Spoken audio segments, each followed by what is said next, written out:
Ça y est, le Pollinarium Sentinelle de la ville de Limoges est opérationnel. C'est un jardin où sont plantées les principales espèces allergisantes de la région.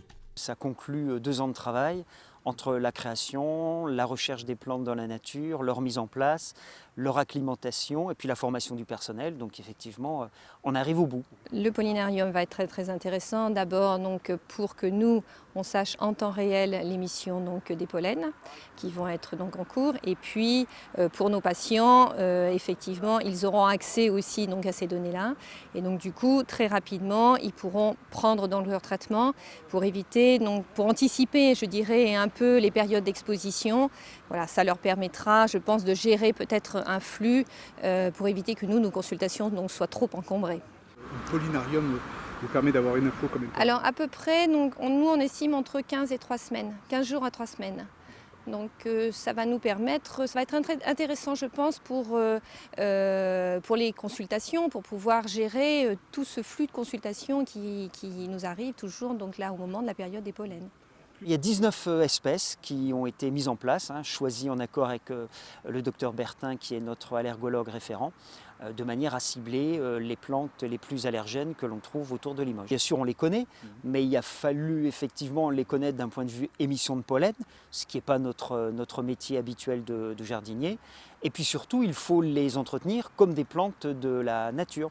C'est-à-dire par exemple il y a des graminées qui sont dans des pâturages qu'il faut donc piétiner pour effectivement faire comme dans la nature où il y a nos vaches limousines qui piétinent ces herbes.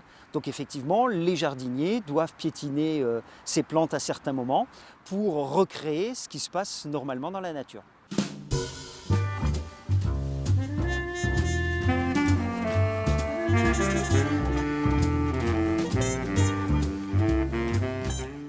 On vient faire les prélèvements à partir de 11 h jusqu'à 14 h.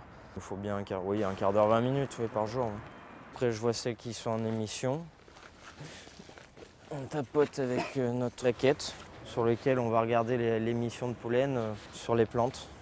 Et après, on a les grains de pollen qui viennent sur notre plaque. Quand il n'y a pas d'émission, on ne marque rien. On marque que sur les plantes qui sont en émission. Donc, suivant les situations géographiques, en plus, les émissions ne se font pas en même temps. Le nord sur des plantes va être en premier, après ça peut être le sud, l'est ou l'ouest. Il peut y avoir des décalages importants sur la même plante entre les 4 points? Ah ben oui, on peut avoir, là j'ai pas regardé, mais une quinzaine de jours je pense facilement, suivant les stations. Sur chaque espèce en fait on a des petites étiquettes. Le nord, là on a l'ouest, là on a le sud, et là, on a l'est. Tout ce qui est arbuste, on sait à peu près les périodes auxquelles ils vont essaimer, donc on sait très bien que ça ne sert à rien de les regarder. Après, lorsqu'on sait à peu près la période et le mois, là, par contre, on va les suivre et vraiment regarder où ils en sont. Vous avez déjà un diagnostic visuel par votre Oui, déjà par rapport à l'expérience de jardinier, c'est vraiment un travail visuel et de repérage et de connaissance des plantes, en fait. Vous voyez le pollen?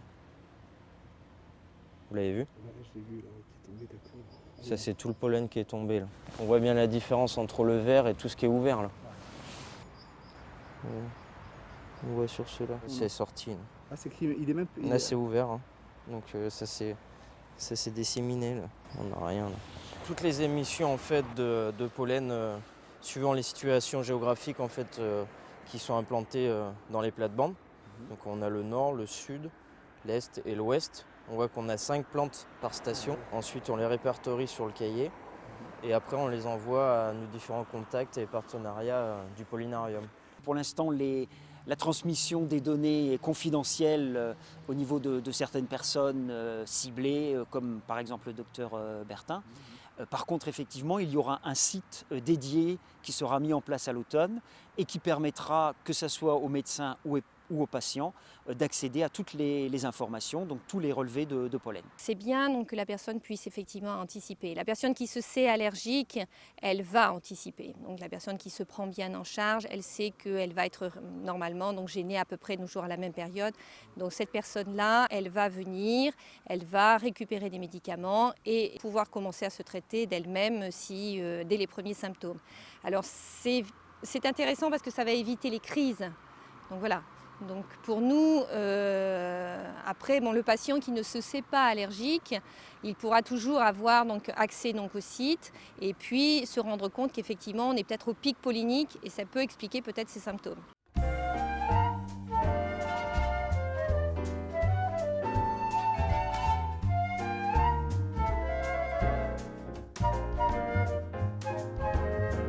Ça a aussi un aspect très éducatif pour les enfants qui vont pouvoir venir découvrir les plantes.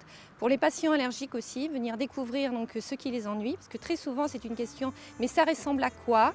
C'est quoi? Qu'est-ce que je peux faire? Est-ce que je peux éviter? Si j'ai besoin de planter, qu'est-ce que je peux planter? C'est quand même des questions qui reviennent très fréquemment. Et chaque plante en fait a sa petite pancarte avec son risque allergique, vous voyez, de 0 à 5. Et plus on va vers le 5 et plus c'est allergène. On l'a voulu pédagogique effectivement, puis esthétique, parce qu'on est quand même sur le site de l'Évêché, qui est un site touristique emblématique de la ville de Limoges. Donc on a effectivement soigné le rendu esthétique de ce jardin, qui n'est pas simplement qu'un outil médical.